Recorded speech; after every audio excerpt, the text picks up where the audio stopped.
Civil excise ഓഫീസറിൻ്റെ exam ഇന്ന് നടന്നിരിക്കുകയാണ്. അപ്പോൾ അതിലെ മാത്തമാറ്റിക്സിലുള്ള ചോദ്യങ്ങളാണ് ഈ വീഡിയോയിൽ നമ്മൾ ഉൾപ്പെടുത്തിയിരിക്കുന്നത്. ചോദ്യങ്ങളും അതിൻ്റെ ഉത്തരങ്ങളും നോക്കാം.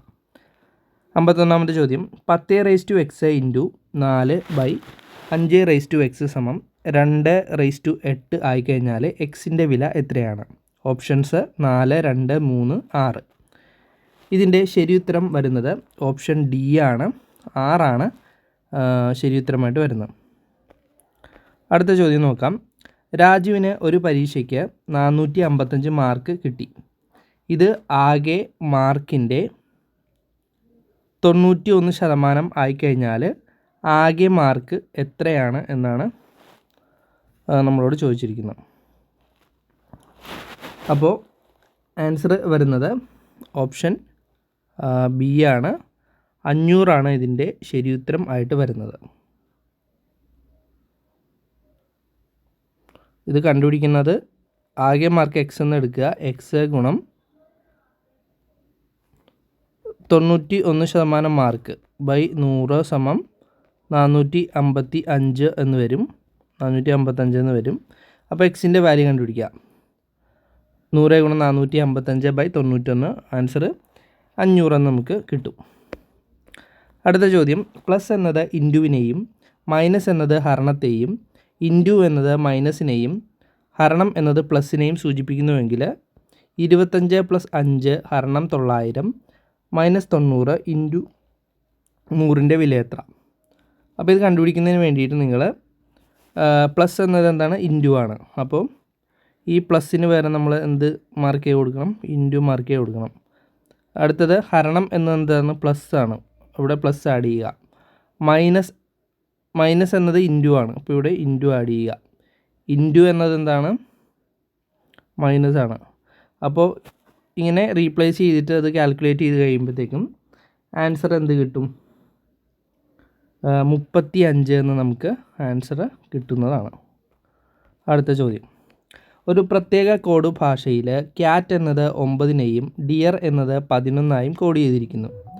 എന്നാൽ ഈ കോഡ് ഭാഷയിൽ എലിഫൻറ്റ് എന്നത് എങ്ങനെയാണ് രേഖപ്പെടുത്തേണ്ടത്? ഓക്കെ, ഇതിൻ്റെ ആൻസർ ഈ പാറ്റേൺ വെച്ചിട്ട് ഡീകോഡ് ചെയ്ത് കഴിയുമ്പോഴത്തേക്കും ആൻസർ എന്ത് വരും? 19 എന്ന് വരുന്നതായിട്ട് നമുക്ക് കാണാൻ സാധിക്കും. അടുത്ത ചോദ്യം, 2018 ജനുവരി 1 തിങ്കളായി കഴിഞ്ഞാൽ 2022 ജനുവരി 1 ഏത് ദിവസമായിട്ട് വരും? അപ്പോൾ ഇതിലെത്ര വർഷങ്ങളുണ്ട്? 4 വർഷമുണ്ട്. അതിൻ്റെ കൂടെ 2020 എന്ന് പറയുന്ന ഒരു അതിവർഷം കൂടെ വരും. അപ്പോൾ 5 ദിവസങ്ങൾ കൂട്ടണം. തിങ്കൾ കഴിഞ്ഞ് 5 ദിവസം കൂട്ടുമ്പോഴത്തേക്കും ആൻസർ ശനിയാണ് വരുന്നത്. ഓപ്ഷൻ സി, ശനി ആണ് ശരി ഉത്തരമായിട്ട് വരുന്നത്.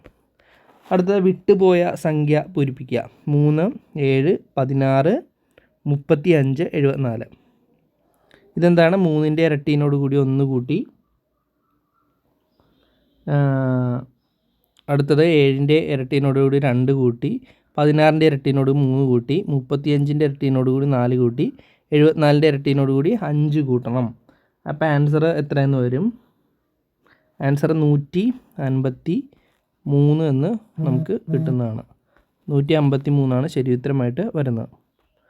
അടുത്ത 57ാമത്തെ ചോദ്യം, ഇവിടെ 1 + 3 + 5 n പദങ്ങൾ ഡിവൈഡഡ് ബൈ 1 + 2 + 3 + n പദങ്ങൾ സമം 12/7 ആയിക്കഴിഞ്ഞാൽ എന്നിൻ്റെ വില എത്ര? അപ്പോൾ ആദ്യത്തെ n പദങ്ങളുടെ തുക എത്രയാണ്? നമുക്ക് n² എന്ന് എടുക്കാം. അടുത്ത താഴെയുള്ളത് n × n + 1/2 എന്നും എടുക്കാം. അത് സമം 12/7 എന്ന് നമുക്ക് വരും. അതായത് ഈ ഒരു എന്നും എന്നും ക്യാൻസലായി പോവും. n + 1 = 7 ആണെങ്കിൽ എന്നിൻ്റെ വില എത്രയായിരിക്കും? 6 നമുക്ക് കിട്ടും.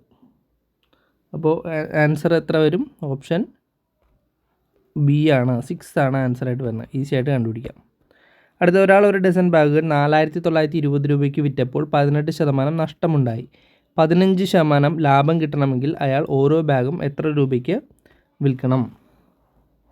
ഇത് സെല്ലിംഗ് പ്രൈസ് കാൽക്കുലേറ്റ് ചെയ്തിട്ട് ശരിയായിട്ടുള്ള പ്രോഫിറ്റ് മാർജിൻ നമുക്ക് കണ്ടുപിടിക്കാവുന്നതാണ്. എൻ്റെ ആൻസർ വരുന്നത് ഓപ്ഷൻ എ ആണ്, 575 രൂപയാണ് ശരി ഉത്തരമായിട്ട് വരുന്നത്. അടുത്തത് ഒരു സാമാന്തരികം എ ബി സി ഡിയിൽ എ ബി എ ഡി എന്നീ വശങ്ങളിലേക്കുള്ള ലംബങ്ങൾ യഥാക്രമം 5 സെൻറ്റിമീറ്റർ 20 സെൻറ്റിമീറ്റർ ആണ്.